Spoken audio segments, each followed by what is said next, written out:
kansokera empaka ya Kyabazinga. Congratulate Kyabazinga olw'okuwasa. Naye Museveni yakifiiriddemu, gavumenti yakifiiriddemu ekyabazinga. I'm telling you. Ate Museveni afiira mu mbaga ya Kyabazinga. Anti yagenzeeyo. Teri politician agaana mukolo gw'amaanyi. Museveni yazaawo traditional leaders. Unless singa ekipulaninga bulungi. Yali badde ali bweru. Era baali kikyusizza. N'odi man. Abaganda baga nti obukadde buzaala enge. Enge. Unprovoked anger. Museveni bamubbe Busoga ne bamugjayo. Nina nabyo muwozi gyali. Owamu yabadde. Nabyo bajja. Ku reception. Bw'aba yabadde ku reception. This was official. Reception means ebyo si bya political bya mukwano. Okitegedde? Museveni teyabaddeyo. Nasindika omukazi ono atalina diplomacy. Bad man drives a good man away.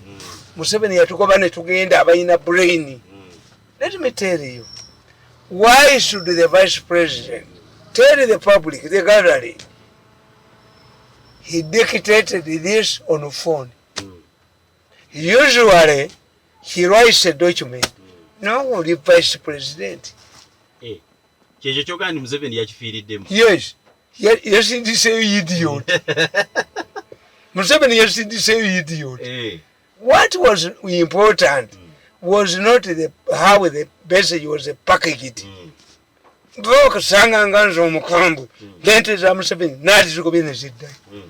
The woman humiliated these people.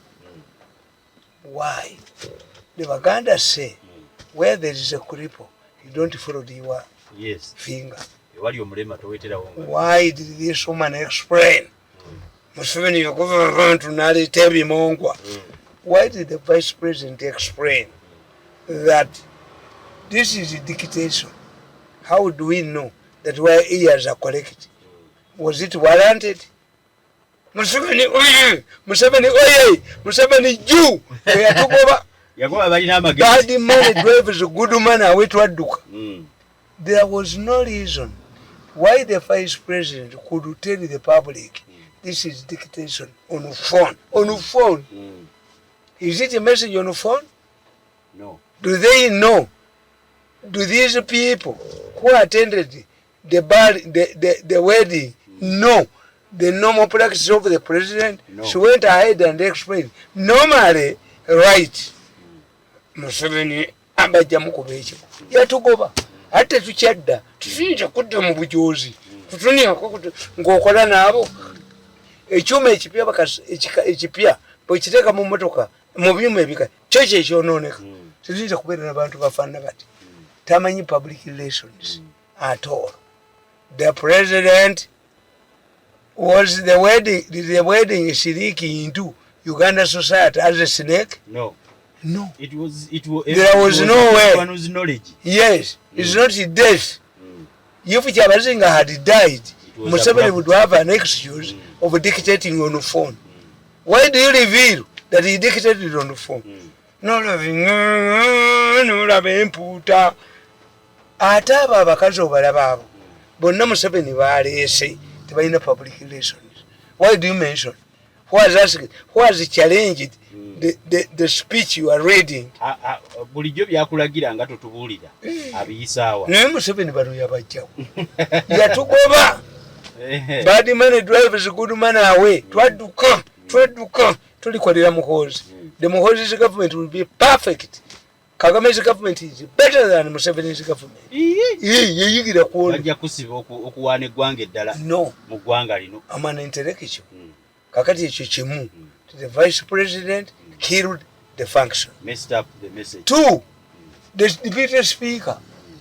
The deputy speaker would say, I'm standing here on behalf of my boss.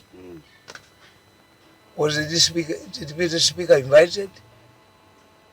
Katika solito omumanyi yekatuukiro. Kuba yakola mu government omanyi balowooza. Bw'obeera mu government nga civil servant n'obeera nga oli mu ebyo ebya feudalism tikikuyamba. No. I'm popular. I'm strong. An attachment. I don't have in fact, if you want to involve me in feudalistic things, I don't accept. To be ruled by gangs, kakati uyu Katukiro yafudde kubanga akola mu government mu planning authority. How can you a Katukiro, the chief organizer, fail to invite the speaker? Yali kutte card, singa soma public relations, yali kutte card na jitwale wa speaker. Speaker n'abagamba, I'm going to send who? My deputy. Yegalise. Embaga ya Kyabazinga. Casualties. No government in Lumumba. Gondi yabaddeyo Prime Minister. Why? Lumumba okola mu Prime Minister's office. It means mutemuli hiringako. Functions, death, unite enemies. Nzabana bano avanjozi tumwebaza n'afiirwa kitaawe. I can send condolences. Nga simwagalira ko ddala. The person I hate mu nsi is tumwebaza Frank. N'omunno wa Lubindi. Yes, baba munyabunyiza nnyo ne battakalya yange ne kakola kiko gikosokola endo z'abantu ke kasokola ke kanereekamu ke kakola paka lwenka kubyo katuusa wano. Mangwe tekubwa. I'm going to explain. Katategedde ekirala. Nti bali badde by inviting. Yes. Speaker of Parliament. Yes. I think ye muntu Speaker of Parliament nebo aganti nze those political bickering. Nze mama Busoga. Nze mama ki? Nze mama Busoga. Ekiti kibagana ku mukolo. And two, I want to tell you. Tebafunya avenue kwe. There is a delegation from Kampala to incite bali bakabaka abalala. Today, M.I.S.O. M.I.S.O bwe kugamba towakana. Kyabazinga will never have peace. I'm telling you. Yakawasa. A wedding and a coronation and acceptance are three different things. Has it been recognized by the other? Kuba Busoga, Eringa Emirate. I'm telling you. Olutalo olwabaluse ku mbaga ya Kyabazinga ne Kyabazinga talumanyi. In fact kankubuli, there are times nze bwe nkola emikolo ewange situla mu ntebe. Lwaki? Nze ngaba ebintu. Kyabazinga would have taken a card to Museveni. Kyabazinga is being alienated from Museveni. The anti-Museveni group took over Kyabazinga's wedding organization. But there was Kadaga there. I think Kadaga is Kadaga is an injured bull. Olaba yakkiriza muti mwakitegedde. Mwategedde nti ono deputy speaker yeyase Kadaga atulazitinge ku vice president. Okimanyi deputy speaker ne Kadaga bali mu kampu emu nga balondoolanya. Museveni asulusi Busoga. Ate Abasoga bakambwe. Ffe mu byafaayo bya Uganda. Kasitolo ekivudde Busoga omukulembeze tabeerawo. Waliwo endiga nga baagibaaga eddiba lyonna yatambula okuyingira mu Kampala ng'eva Busoga. I'm telling you. Busoga wazibu. Muwanga bwe baali bagenda nga gavumenti yegenda okuvaako ekidaala kyamukubira Busoga.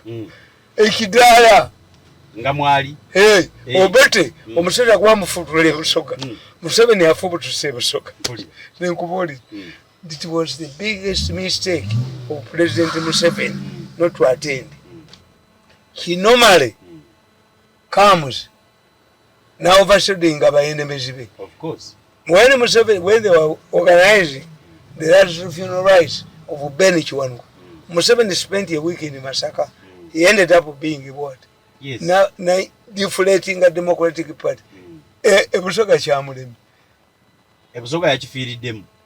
Naye kati kambuze. Government has not seen Busoga. Ewali Kadaga, ewali Kadaga wamwe kumwahumiliatinga. Kudu Kadaga translate. And here. Awulira. A former speaker to translate for the deputy speaker. No. Moyo bangi. Anzala nalabye deputy speaker nga mubikoninga. maya bange naye abasajja bano balemu ebyobufuzi abasajja bano kyobalaba nabavaamu ku nsimu ka buli ne mu ggulu sirikolaganako nabo tebasobola kukyuka no kuba Kyabazinga yagudde and there are many people Kyabazinga was not happy. Any political strategist will not be happy. The biggest victim is going to be the Katukiro of Busoga. Unless, because some things are not remendable. If the deputy speaker said, I'm here representing the speaker, 200 MPs attended against 250. A division of parliament. Very dangerous. For us, it is dangerous. It will be reflected everywhere. Museveni Chajja Kuholo, once the center disintegrates, things fall apart. Jinja Yiganga Kamut. Ani, Nino Wiri. The Museveni Bamu forces of what again, the Ugarimu Guanga, the Bamu Kubai, the Bamu Dushimi, the Naduka. Museveni had to say Embaga. Yaji to say Najito Jigendaku. Yemutabaniwe was he there? Yes, namulabi mfananyi. Bwaba yabadde mukwano gwe. Kubanga ino okumanya tiono Kyabazinga bali bamujjeeko. Bali munana abalonda electoral college abantu. Akasajja kabakedde kaseboa n'obusiru bwako Kyabazinga bamujje. So Kyabazinga bali abakabaka balawa balabyeyo. A wedding ate ne Kazimba. Kazimba ayononye kanisa. Abasiyazi bakazimba omwogolo Kazimba yadusi. Ennemerembe wakulemye. Eruwero wakulemye. Otukira nakangabala. Nakangabala. Nakangabala. Abasiyazi bamule. Ogo gwade gwakugatta. Anti kyenkubuuliza. Ayada ino gatta. Let me tell you. Mumuloza sina bizibu mu family yange. Mulowooza. Nina ababukedde kayudoyo nkatirawo mumuloza sina baana batasoma. I have children who have never seen good schools. Olw'omuko okunyamu ogenda muwuliranga ayogera katambi nakano katabane kakaji kyakazunza ento. I have children who have not gone to school. I have embarrassing stories in my family. Why have I maintained them, the internal mechanism? You must have you must be a diplomat. The Katuntu yalabise wamulabye Katuntu wa speaker. Deputy speaker yalowooza nti can popularize nekadaga bwe yakola against second tazika second takola ki but second knew his role. In fact, what pains me, Kadaga bamugoba kuba speaker ng'omuko agamba tiyampase nekyove omuko bawana kyobe yanga nti have been poisoned. Why? Bawana kyobe yali w'amaanyi nnyo muhere. Ensino baana mwe we mutuuse muli evumi kubanga mukyali mu gavumenti ya Museveni gye mutunyeddemu nemutunyalamu nemutunyamu nemunyemba alukwako nemunyemubaga kakabusinga kadduka misindi bakabambula omutwe kakulu yakabulanga enziku. The wedding went ahead very well, but it opened up politically. Museveni bamukubidde Busoga bamubbe nadduka. Kankovoolize omusajja bamuyita Basoga Nsaado. Basoga Nsaado was a minister of information. Omusiki. He was coming from Musiki. He was killed by ages. A very intelligent man. I used to interact with him. Basoga Nsaado wanted to marry a woman like the Kyabazinga. Nga ino omukazi omuki omulala. What did they do? Basoga Nsaado selected a team of 10 people. Nayenga Basoga Nsaado as the Minister of Information aganye okutunda new vision. Kubanga the guidelines were Museveni issued the guidelines. Anybody who dies must be buried. A government parastatal that is not making a must be sold. kakati Busoga asatu nalemera kuki kozi nagenda ne banne baagala bagigule ate baali gisudde ngono mwono bagisudde eri ku handout from government tayina ekyakoze mbunze bantu bamuteekayo tayina signing a document understanding the chi omukozi yali alowooza mbu asobola kuntwala mu new prison anjoge ngono mutodi nemukuba nemujjayo nemukuba nemujjayo nemukuba nemujjayo tokato new prison nswera amazzi mi okkiriza ebyo kino katoti bikamba baka twe nkuba obwavu emyaka 10. The only thing Museveni can give him, there are two. If Museveni hears what I'm saying, there are two. 3.